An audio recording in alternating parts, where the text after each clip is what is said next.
this morning we are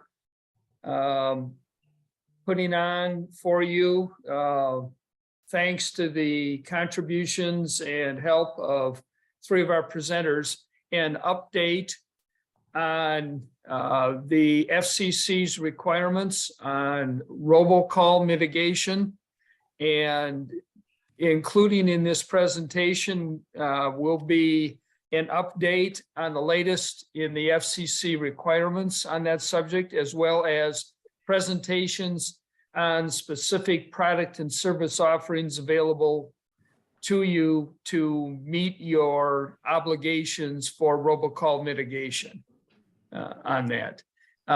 We would welcome any questions, and I'll leave it to the providers to decide whether they want to invite questions during their presentations or simply wait till the conclusion of that for questions on their individual presentations.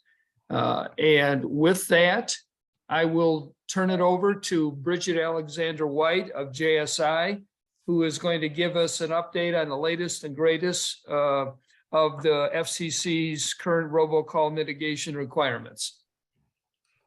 Thank you, Michael. Good morning, everyone. As Michael said, my name is Bridget Alexander White with JSI, and I work with companies, a lot of you, on robocall mitigation and the stir-shaken implementation requirements. So Mike, I'll go ahead and share my screen. Please do. So let's see, can you see my screen okay?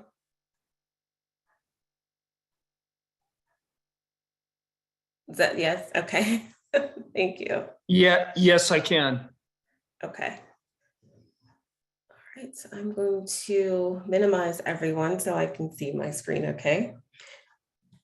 So our agenda today, we're going to discuss stir-shaken extension status, robocall mitigation requirements, any intermediate provider new rules, the next steps that you all need to follow to become compliant. And if you have any questions, I'm open to interjecting at specific slides. If you have questions on that slide, or if you feel more comfortable waiting until the end, that's fine also.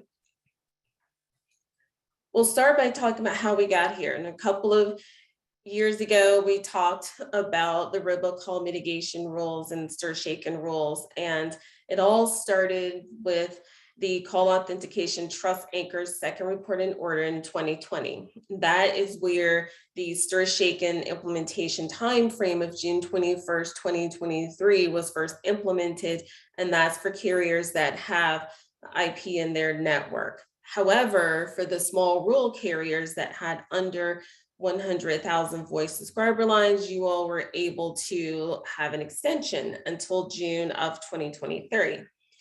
Now, in 2021, in December, the FCC's not so nice Christmas present was, we're not going to extend the extension. We want the small rural carriers and everyone else to go ahead and implement stir-shaken. Well, they had a change of heart. And that's what we're going to talk about today. So as far as caller ID authentication, there are some changes to the rules, but of course, with the FCC, when they give you a nice little allowance, they also sometimes add a couple of heavier stipulations on that in order for you to maintain that nice little allowance. So the latest order we'll talk about today is the call authentication trust anchor 6 report in order. And there is a further notice of proposed rulemaking that is still, those are some items that are to be determined by the FCC. So we'll focus on the actual report in order, which are the requirements that they are going to implement. So first, the extension status.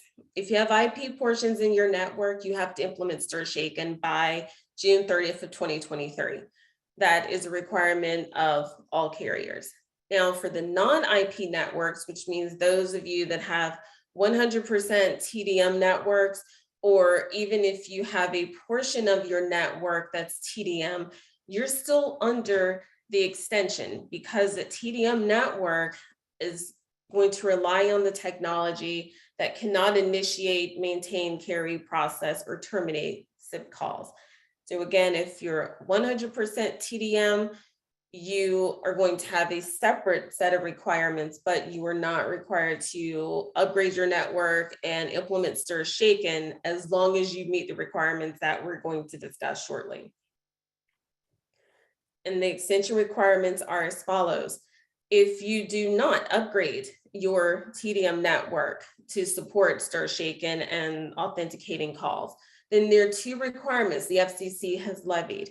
And these, if you recall, were requirements in 2021. These have not changed. You have to update the robocall mitigation plan. So now we update. In 2021, you had to implement a robocall mitigation plan and file your certification with the FCC. Now they want you to update that plan and file the updates with the FCC. In addition to that, you also need to be able to provide proof to the FCC that your company is participating directly or indirectly as a member of a working group or industry group that's dedicated to determining how stir shaken can be deployed in TDM networks. You know, a lot of you may be members of trade associations such as WTA, NTCA, and those trade associations have representatives on the ADIS non-IP task force.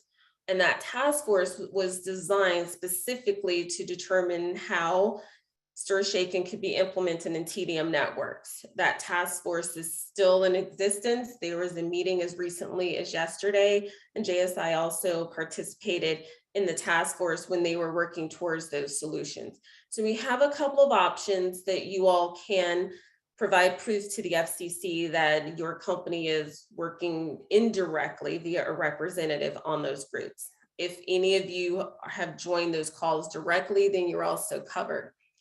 Another way that we can look at this to meet the requirements is if you have engaged or connected carriers and requested to upgrade your connections from TDM to IP, and if those carriers have told you they don't have the capability at this time, then my recommendation is that you document that and have it ready to provide to the FCC just in case that is needed as well, or if you're not a participant of a working group or industry group and cannot provide that documentation. But if you have questions on that, if you're not sure, we can work through it and figure out how to make it work for your company.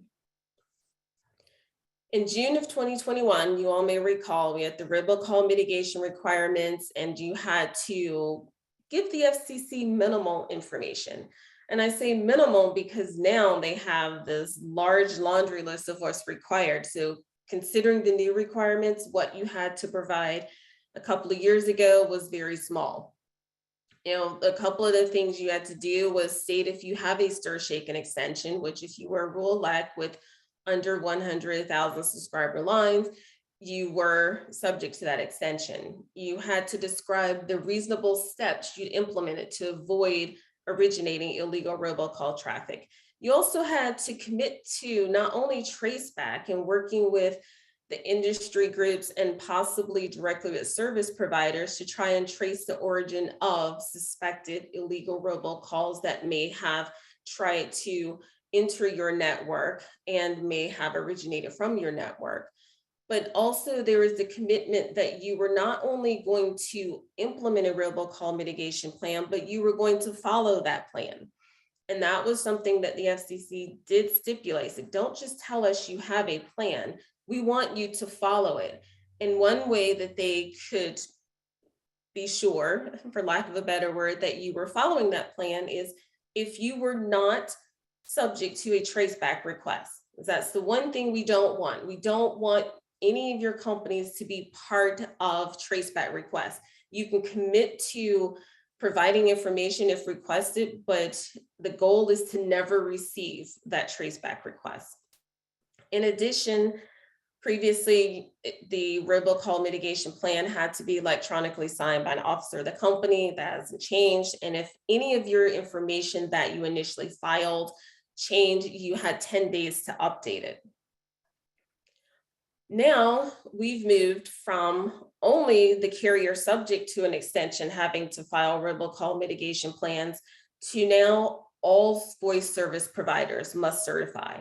So even if your network is 100% stir shake and compliant, the FCC still requires your company to have a robocall mitigation plan in place, and you must certify to that plan in the robocall mitigation database. So that means for those of you, if there are any that were 100% stir shaken, you now have to implement a robocall mitigation plan and file it. If your company filed in 2021 that you were partial or not stir shaken at all, you all have to update your robocall mitigation plan. So now on to our laundry list of what the FCC is requiring. Before they wanted you to tell them that you qualified for the extension and pretty much that was it. Now they want more detail. They want you to detail why you qualify for a specific extension. So you tell them the extension and explain why you qualify. They also want you to detail the steps that you've taken to avoid originating suspected illegal robocall in more detail. And what that can include is if your company's using call analytics to identify and block traffic, the FCC wants to know that. They want to know how that third-party analytics company is making that work for you, and they want to know what vendor or company you're using for those analytics. Now, the order does not specifically state you have to use analytics, but they're stating if you do, they want more information. Also within the order, the FCC, and sometimes I always say that if they mention something or if they say, oh, this is a way that we think you can meet this qualification, they are in essence saying this is what we think you should do, but they don't specifically mandate it. And that's the case with call analytics. The order stated that it can be a key way to help you alleviate originating illegal robocall traffic, but they stopped short of requiring companies to use call analytics. So for some that have asked me the question, can we continue to run the internal analytics without using a vendor? The answer to that would be yes, because the order did not specifically state you have to use call analytics and or a vendor. In addition, the FCC now wants to know, how do you know your upstream providers? And those are the providers or carriers that you're connected to that may be sending traffic to your network. So they want to know if your ILEC has an interconnection agreement with, say, level 3. Do you know that you still have that agreement? Are you connected to level 3 directly or indirectly? And have you monitored how level 3 is policing their traffic? And that is something that I recommend that carriers do anyway. Know your carriers that you're connected to, and just go to the Robocall mitigation database and review their plan to see what they've stated they're doing to hopefully not send traffic to your network. And then if your company is a tandem, you are likely serving a role as an intermediate provider if you have agreements in place for that. And what that means is you're a tandem and you transit traffic. And if you are doing that, there are some new rules for intermediate carriers, whether you're IP or non-IP, and we're going to go through that shortly. But keep in mind, you still are required to file an updated or new robocall mitigation plan. We'll just have to add a little more into your plan to cover your intermediate or transit type status if that applies. Another requirement is your role in the call chain, and this is new as well. And when the FCC stated this requirement, this is one of the few that they gave us very specific instructions on. They broke down the different types of roles that carriers can play in the call chain. And for most rural elects, you're going to play one of these roles typically.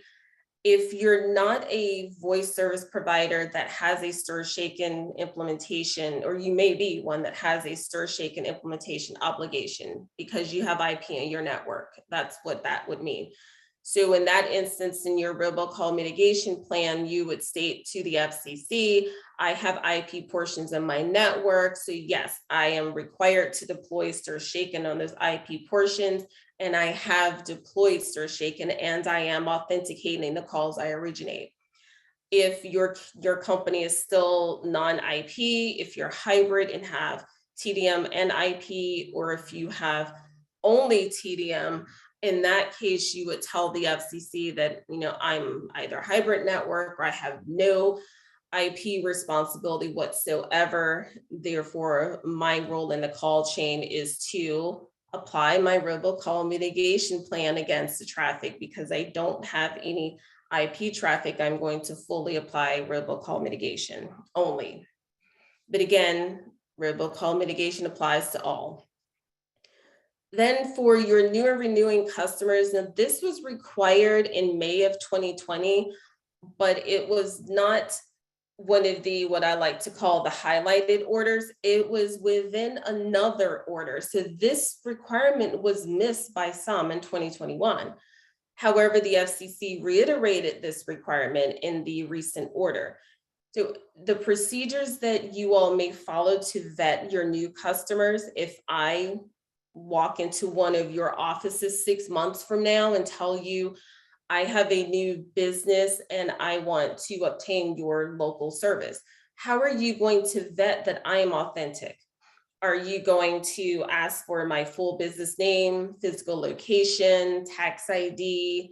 How are you going to vet that I am an actual business owner? And if I'm a renewing customer, let's say I had a contract and my contract, the time frame is run out on that, are you going to require me to sign a new terms of service? And if so, do your new terms of service include information stating the traffic that I'm prohibited from originating on your network? Does that new terms of service statement tell me what happens if I do try to originate illegal robocall traffic on your network? So they want a little more detail into how you're vetting your customers, whether they're new or returning. And then a specific description of your mitigation technique. Again, explain to the FCC, how are you complying with the robocall mitigation plan you've told them that you have implemented? And one way that you can delve a little deeper in that is the first bullet, talking about how you vet your new and renewing customers. You can tell them about how you know your upstream providers and any contractual arrangements that you have with them that specifically state what type of traffic you're going to accept from them into your network and how you're going to mitigate suspected illegal robocall traffic. Bridget, quick question. Besides what you identified in terms of identifying your new or renewing customers and the use of call analytics, Yes. can you think of any other examples of updated robocall mitigation techniques that our members should be thinking of or for implementing or reporting on? Some companies are now posting robocall mitigation education on their websites, and at minimum, they're posting the links to the FCC website to file complaints, as well as to the FTC's website. And in addition to that, they're also posting educational information explaining the difference between legal robo or spoofing and what's considered illegal spoofing. So that's something that I highly recommend if you haven't. And the reason I recommend that still is in the 2017 robocall order, where the FCC allowed companies to also block calls from originating from unassigned, unallocated, and invalid numbers. They also highly recommended that companies educate their customers a little better than they were. So that's one addition, education. And the other is, if you have the ability, and your switch vendors should be able to help you with this, the ability to block from originating any numbers that you know are allocated to your company by the numbering administrators but are not assigned, those calls should never have, those numbers should never have calls originating showing those numbers. So if you can block those, that is a definite plus that I still recommend as well.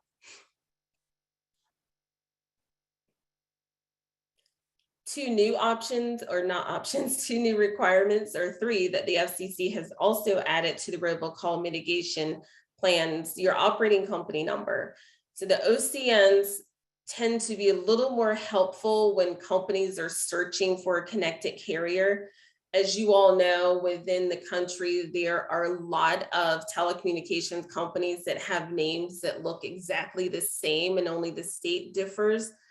And in that case, if you have the OCN of that carrier, which you can easily find by looking at the NPA NXXs on the traffic sometimes, and then looking at the full ported number, you can then query on that OCN, possibly in the robocall mitigation database, and return with their RMP.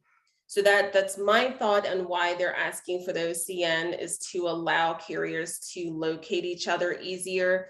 Because if you've been in the database, you'll see that sometimes when you query on a company, it may return nothing. And then if you just change it and maybe query on the location or the name of the person that you think is your robocall mitigation contact, their plan appears. So I think it's to make the database a little easier to search.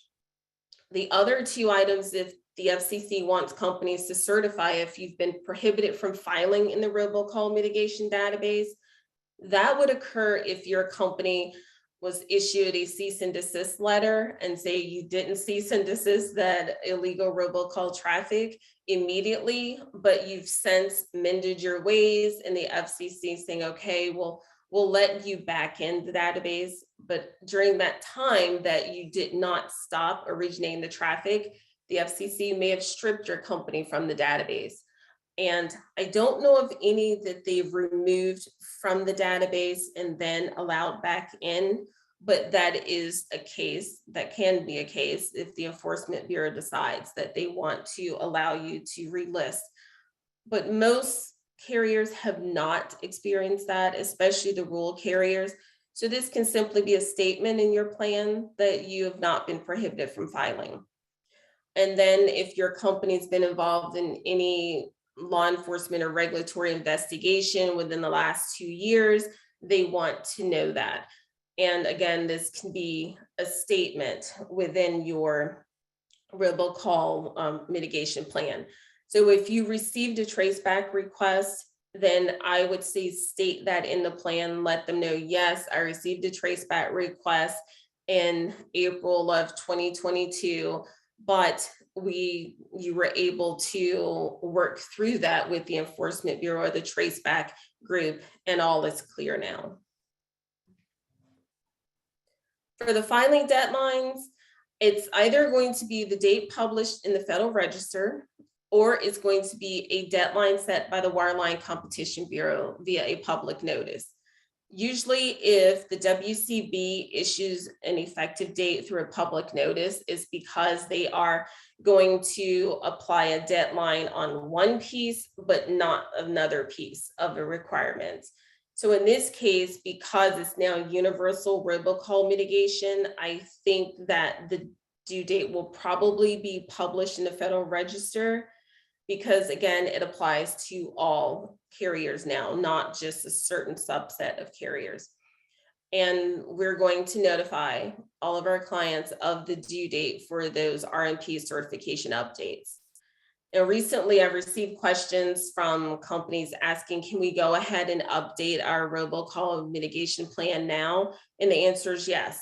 You absolutely can update the plan to include all the requirements that the FCC has now. I actually recommend that you start working through drafting those now. And as far as uploading, you can upload your robocall mitigation plan, the new one. The only thing I would say is if the FCC changes the database, and if the change is in relation to the OCN being required on the initial robocall mitigation filing, you may have to go back into the database again and update that screen. But you absolutely can draft it now, have it ready to upload, or go ahead and complete it and upload it, and then update it as necessary. Any questions on the robocall mitigation plan before I move forward? Okay, so next we'll talk about intermediate provider rules in the new order. So I went through and I pulled out the FCC's definition of the intermediate provider. And you'll see this lovely long definition here. If you're an entity that has a business arrangement, I mean, if you have an interconnection agreement or an IP arrangement with a provider or another intermediate carrier for routing the traffic through your network. So in essence, if you have a tandem and you're a transit provider, and in some cases, there are ILECs or RULECs that have tandems, and they do transit traffic on behalf of carriers that are connected.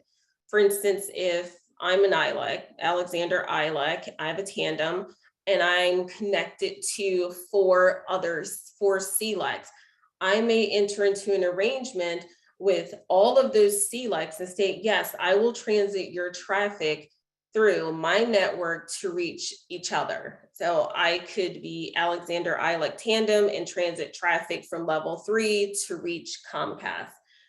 If that's the case, then that type of provider has a new requirement.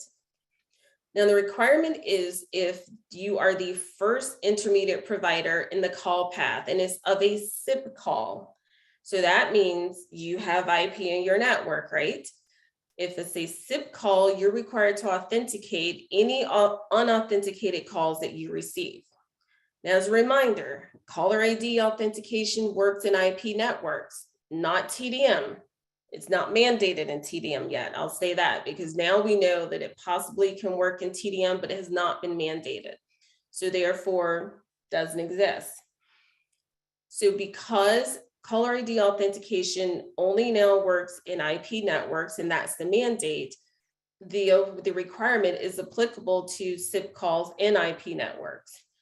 In the order, the FCC actually put this blurb in there to help us all remember, STIR, shake, and SIP-based solutions. So the rules that we are adopting today in this 6th report in order they cover the IP portions of a voice service provider's network.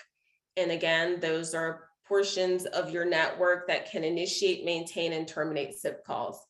So if you're an intermediate provider and you're transiting traffic that is the traditional POTS traffic or TDM traffic, you're still subject to the extension for STIR shaken and the extension requirements. So you still have to meet those requirements, but as an intermediate provider, you'll need to be a little clearer to the FCC in regards to your role in the call chain or the call path. So for compliance deadlines for the intermediate traffic routing, December 31st is the deadline for the new authentication obligations. And I like the way the FCC gave you an out on this one also. So since they require the first intermediate provider in the path to authenticate the calls, they also said, there's a way that you may be able to avoid having to do this if you have contractual arrangements with your connected carriers stating you'll only accept traffic from them if they've authenticated that traffic. So therefore, if you're a SIP carrier, you have a SIP connection between SIP A carrier and SIP B carrier, you should have a contractual arrangement first for that connection and the traffic that you're going to exchange and define the terms and conditions of that connection. Now the FCC stating, if you haven't already, we're giving you 9 months from the day of this order until December 31st. We're giving you over 9 months to update those agreements that you have with carriers. So if it doesn't include language in regards to only accepting authenticated traffic, you have time to amend those agreements to state that, and then you don't have to worry about authenticating that traffic. However, if you're TDM only, this is not applicable to you right now.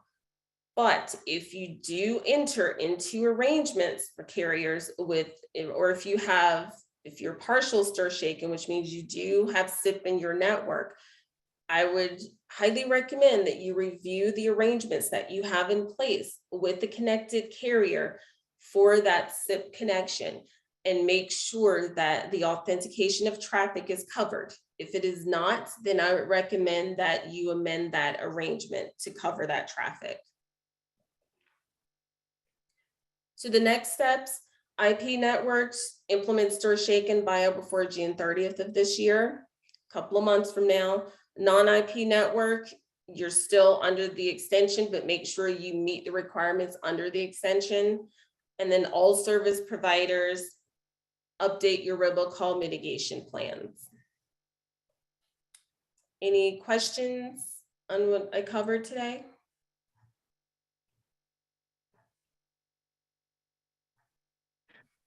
Thank you, Bridget. And if anyone comes up with any questions later, feel free to reach out to Bridget using the contact information, or you can ask the questions to us at TAM, and we will pass them on to Bridget as well. Yes. Thank you all very much.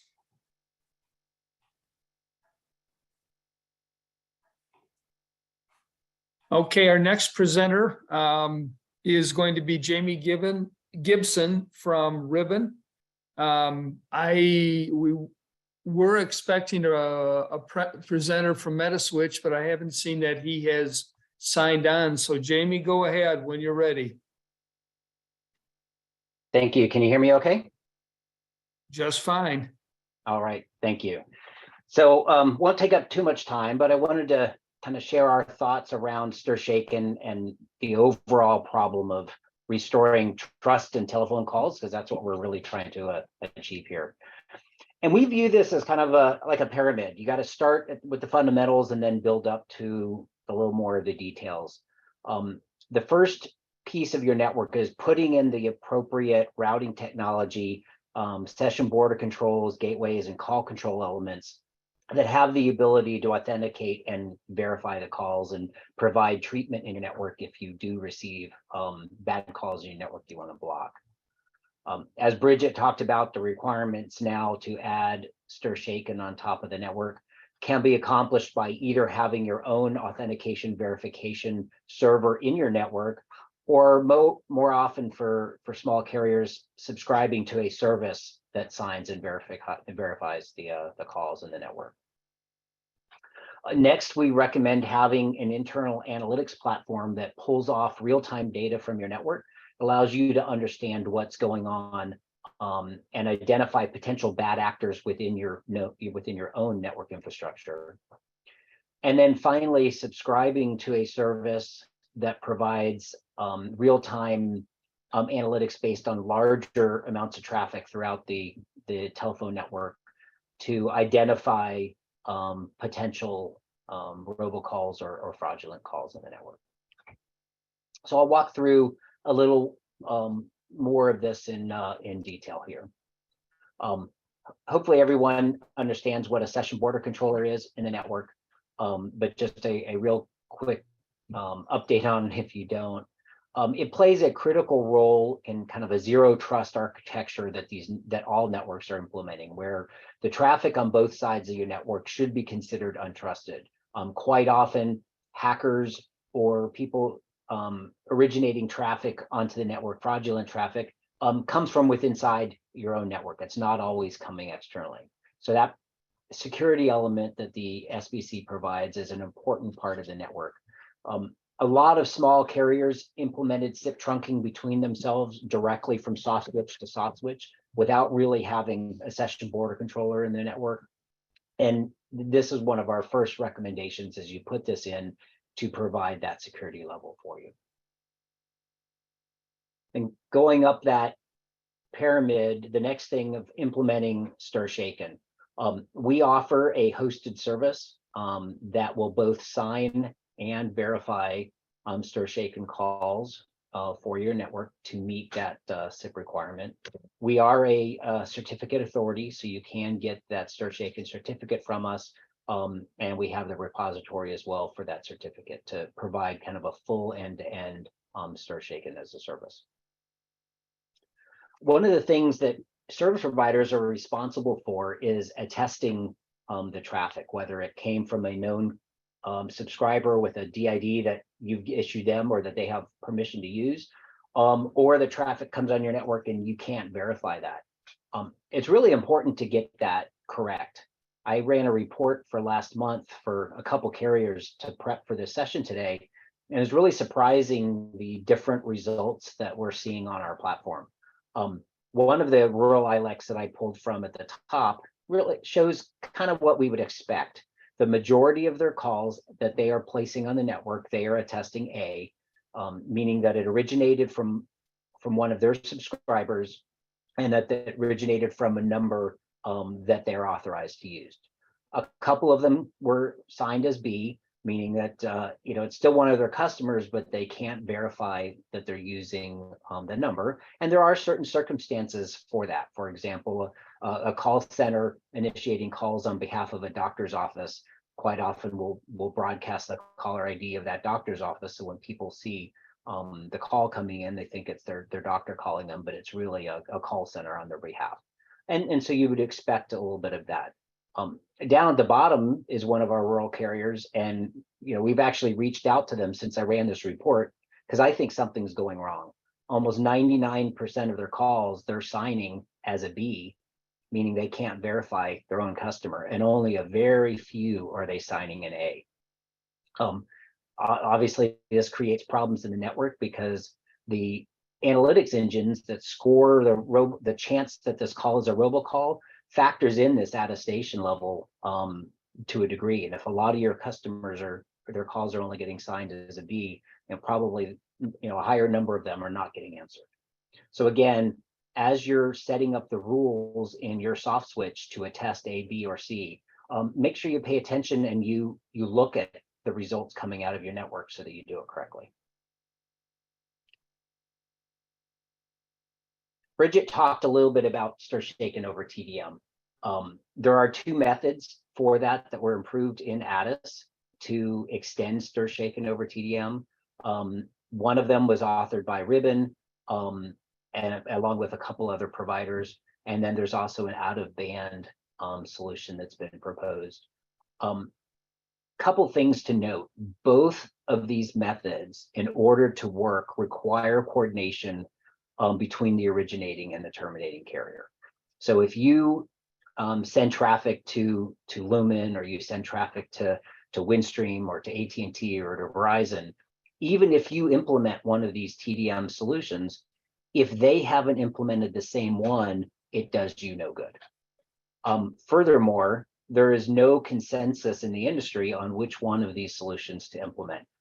I was on the ADIS non-IP task force call yesterday, and it's amazing the arguing that's going on between the large service providers. The big debate right now is identifying all of the problems with both of these solutions, some of the security risks associated with that, and how they could mitigate that. The bottom line is the large tandem providers will not implement either one of these solutions without an FCC mandate. The cost for an AT&T or Verizon to implement a TDM STIR/SHAKEN solution is in the millions of dollars, if not tens of millions. So not going to spend that money unless they're mandated to do it. And so far, we're seeing no desire on the FCC to mandate TDM STIR/SHAKEN. A lot of the discussions we've had with people at the FCC are indicating they'd be more likely to mandate SIP interconnect before they mandate TDM STIR/SHAKEN. So I brought this up because we get asked about this all the time. We can support the solution if and when it becomes a mandate, but right now there's really no benefit, and we recommend you focus on meeting the current requirements. So moving up the stack in terms of implementing analytics in your network. It's really important that you understand what normal traffic behaviors are from your customers and that you're able to detect an anomaly in your network that can happen for various reasons. So here's a report that I ran a couple years ago to indicate what's going on in the network. This report shows the top 10 callers for each day in the network. Typical residential customers generate only a few calls per day, and they tend to be very grouped together. Business enterprise customers tend to have a lot more traffic during the week, and then it drops off to near zero on the weekends when they're closed. And then you can see that on this one date, there's a clear anomaly where one of the customers started originating a lot more traffic than normal.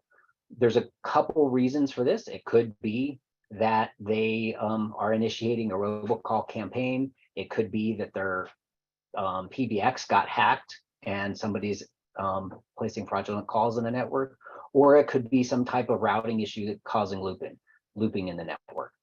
In any case, having some type of analytics platform to understand what's going on and flag when there's an anomaly will really help you mitigate traffic on the network and satisfy the kind of that originating robocall mitigation plan requirement. There's some other detailed analysis that you can do when you start measuring the traffic on your network. For example, a red flag should come up if you notice a high portion of calls either coming into your network or leaving your network with a low call completion rate.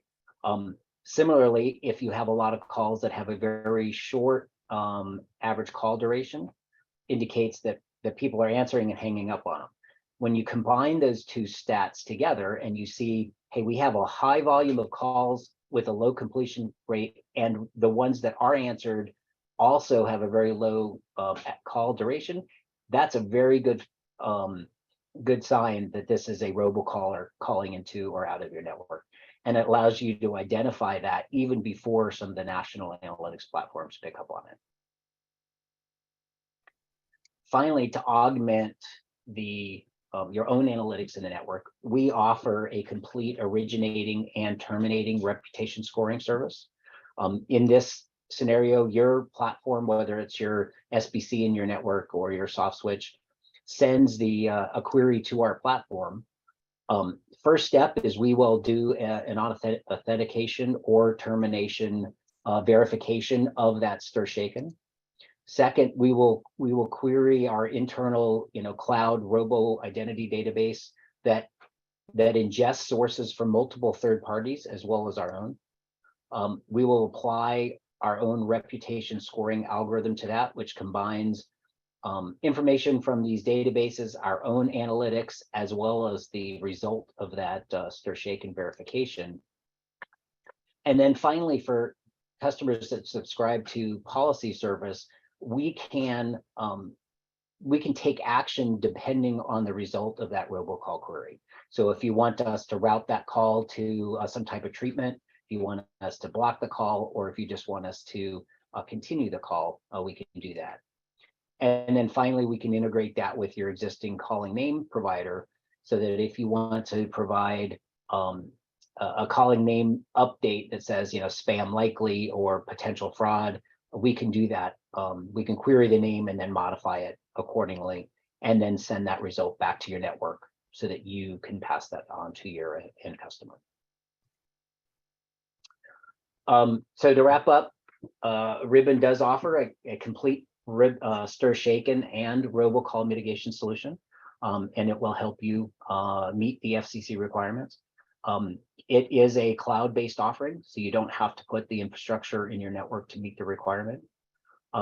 We can also provide robocall mitigation for originating and terminating calls, even for the TDM portion of your network. Many of you who have the C15 in the network with the Innovative Systems AP Max, we can leverage that platform in addition to the C15 to do that for those parts of the network. And finally, the solution does meet that requirement for a reasonable analytics to help identify and prevent unwanted robocalls from originating in your network. Jamie, quick question. Sure. how much lead time do you require under either your approach of doing it on a third-party basis or implementing the technology within a provider's network before your solutions are up and running? Yeah, that's a really good question. So typically we can do it within a couple weeks. I will say that as the deadline approaches, we're getting more and more requests. And I would imagine that, the last couple weeks before the deadline, we're going to be quite busy. So I guess the message there is I wouldn't wait until the last moment to try to sign up with a solution. Thank you. Mhm. Are there any other questions for Jamie at this point?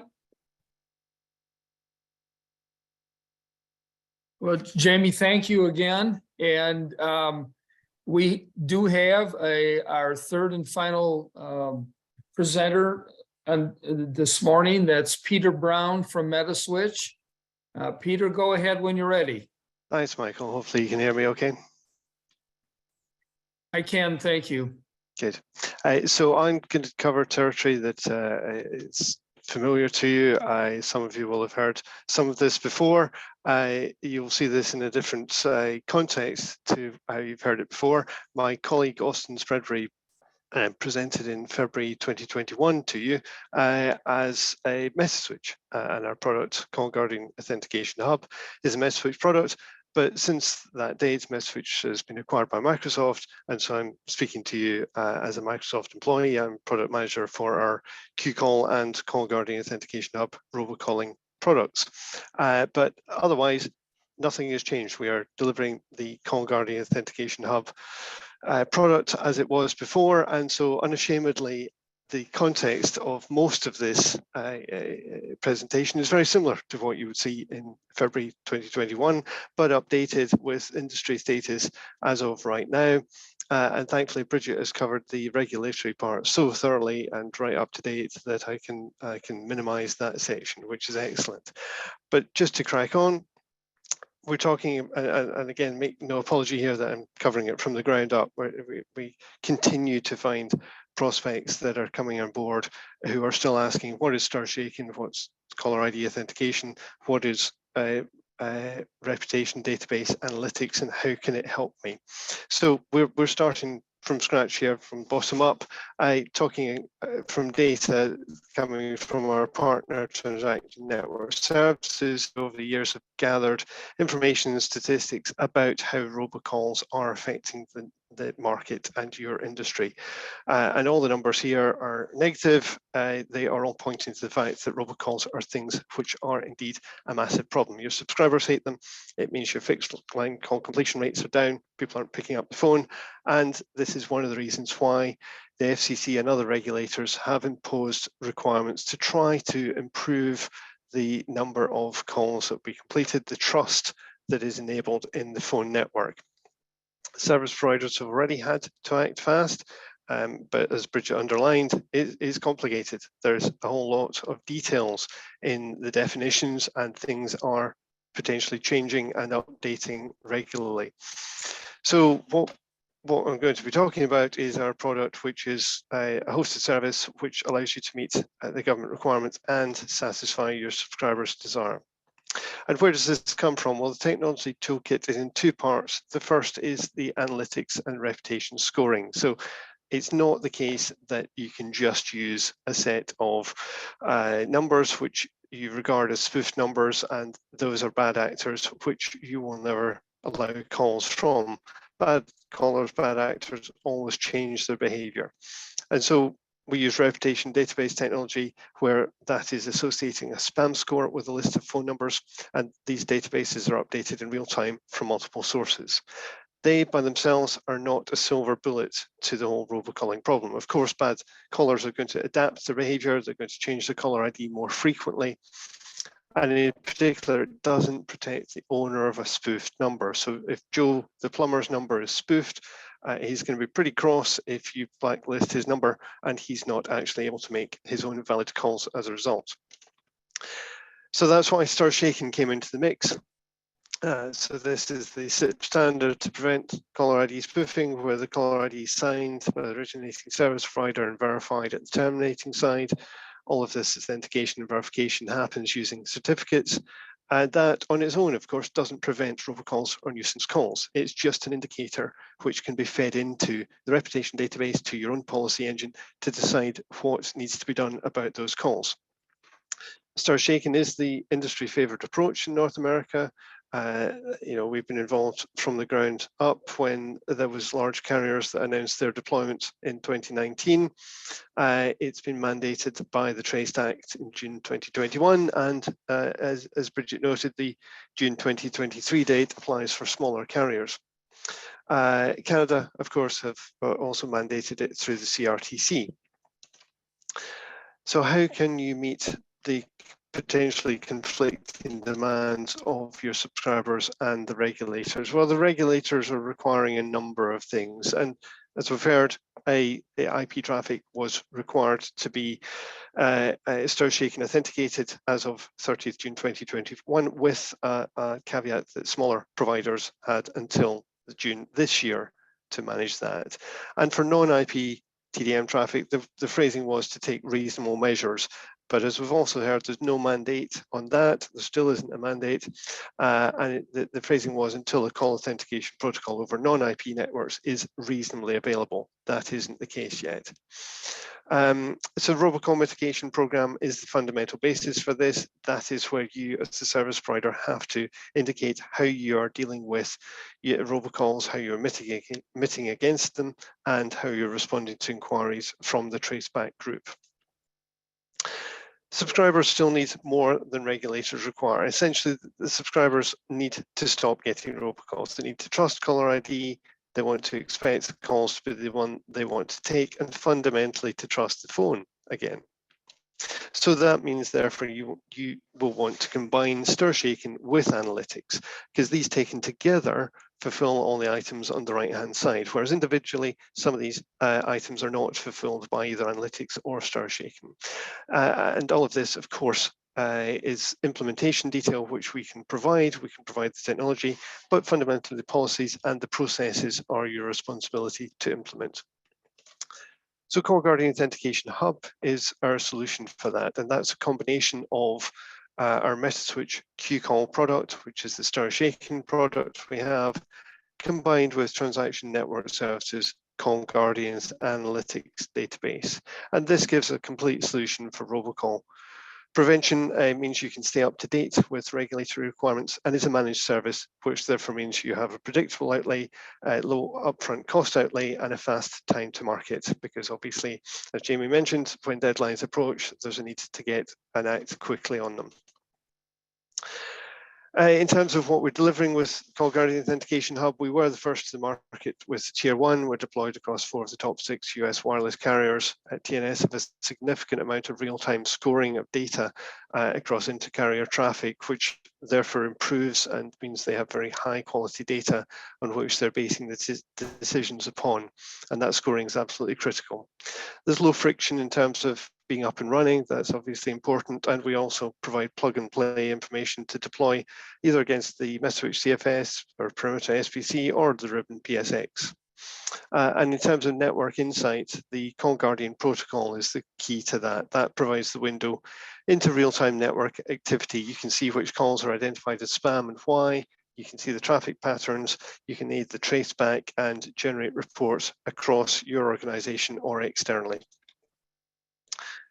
The levels, therefore, that we provide are a combination of stir shaking for all SIP traffic with outbound signing, inbound verification, and we are a certificate authority under the STI organization, which therefore means we can provide a Metaswitch issued shaken certificate to you as a service provider. There's inbound call analytics to examine the traffic that's delivered to your subscribers to allow regulatory permissible blocking without subscriber opt-in. And there's also the advanced features which can divert the call or warn a subscriber. I've mentioned the TNS portal, and that's where there's detailed analysis and statistics. Outbound call analytics is equally important because that's a tool to meet the robocall mitigation requirement. That looks at the traffic leaving your network. It's not blocked by default, and you can provide analysis and statistics from the TNS portal to meet the robocall mitigation requirement.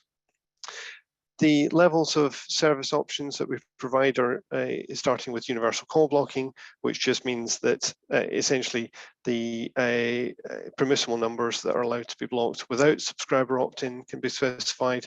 That applies to all subscribers. For the FCC and the CRTC geographies, that means badly formed numbers. For the FCC, it also means do not originate numbers, unallocated or unassigned ones, and these are configured through the Call Guardian portal. Second level up is advanced call treatment. So that's using Call Guardian's reasonable analytics, in quotes, that can either send a call to voicemail or block a call with an announcement. There's a subscriber opt-out or opt-in on that, and that, of course, builds on universal call blocking. Advice of risk is the level beyond that, which potentially allows the call through to the recipient, can replace the caller ID with some warning text, and again, is configured in a subscriber opt-in or out basis. Call Guardian Authentication Hub itself, based on the analytics, is from Call Guardian, which analyzes network data along with a number of other data sources, including crowdsourced feedback to arrive and the scores and categories of each call. So it looks at a combination of calling history, the call volumes, and call patterns, and particularly irregularities in those. All TNs are scored positively or negatively, and a very negative number, in this case -4 is the worst, indicates a bad caller. These are likely to be calls that are coming from a caller perpetrating a scam through to a caller that's most likely to be a benign but perhaps nuisance telemarketer. And operators therefore get the option to configure and block some scores and warn about others. Bad actor TNs therefore get categorized as either robocallers, spammers, spoofers, or scammers. The TNS portal is one I've mentioned already, and this means that this gives you information where network operations can protect your network in real time. They can look at what's happening across your network. You can provide to your executives a level of a snapshot to indicate how unwanted callers have been dealing with, and customer care can of course look at disputes by answering key questions as to why perhaps a customer's number was marked as spam. I've also added in some information here about call trace analysis and call origination analysis, which is also information that's critical on the outgoing side, so that to ensure that bad actors are not initiating calls on your network. And this ties in with the Robocall Mitigation database requirement on that, where through the TNS portal, you can get this level of information on the top 10 origination IDs and the top 10 source addresses to be able to potentially identify bad actors that are trying to initiate calls on your network. In terms of how this is integrated, it's via standards-based SIP interface. So your customer network element sends a SIP invite to Call Guardian Authentication Hub. That is either your ingress or egress SBC for StarShaken signing and verification, or it's your soft switch for analytics. Call Guardian Authentication Hub then responds with a response code, SIP response code, which indicates either that the call should go through, it should be blocked or diverted. And StarShaken signing and verification results are returned in a 3xx contact URI, just as per the RFC 3261 standard. We have pre-canned integrations ready for the Metaswitch CFS and Perimeter, and other SPCs and other switches can also be integrated. Potentially TDM equipment can be supported via a SIP TDM gateway over AIN with simple call redirection. And then that brings me on to where are we now? So essentially, that was the genesis of StarShaken with analytics. We've been providing this into the industry now for 4 years. Billions of calls are being signed and verified across North America. Our own QCall solutions in its in-network deployment is handling about 18 billion calls a month at one customer. And the standards have evolved to include other passport types above and beyond just the shaken passport. We have diversion calls, passports rather, resource priority header passports, and rich call data passports. We support all of these, and they provide additional attestation checks on calls. Clearly, call branding via rich call data is a hot topic and one we could spend another webinar entirely talking about. It is the case that rich call data passports based on delegate certificates aren't simple to deploy. We're working with iConnective and CTI and other organizations on the processes and practices for enterprises and service providers to allow rich call data to flow from one end of the network to the other in a useful way. And as has already been mentioned in the past hour, out-of-band star shaking is something that isn't mandated and therefore has gained little traction in the industry, and I completely agree is not something that you should focus on at present. So next steps, well, we'd encourage you to sign up for Call Guardian Authentication Hub. That can protect your subscribers right now, helps you meet the FCC mandated Robocall mitigation requirements, and positions you for star shaking. You obviously have to work with your business processes to deal with Robocall mitigation and file those details in the Robocall mitigation database. There's a number of links here which you'll be able to see in the recording. Any products, functional questions or otherwise, please feel free to contact me, Peter Brown at Microsoft.com. Thanks very much. Thank you, Peter. Are there any questions for Peter at this point? Peter, could you put up your contact slide again so people, if they want to make notes on that, can have that besides just your email address? I think you had a phone number on one of your slides at some point. Or would you prefer they reach out by email? Email is definitely the best way to reach me. Yep. Okay. Well, good. Hopefully all the attendees have found this to be some useful current information and will be on top of what they're going to be required to do by the FCC come June 30th of this year. And if there are no other questions at this point, we will conclude this webinar. And it has been recorded, and Scott will post information on those who want to review it, or additional people who didn't have a chance to see it on a real-time basis can watch it again.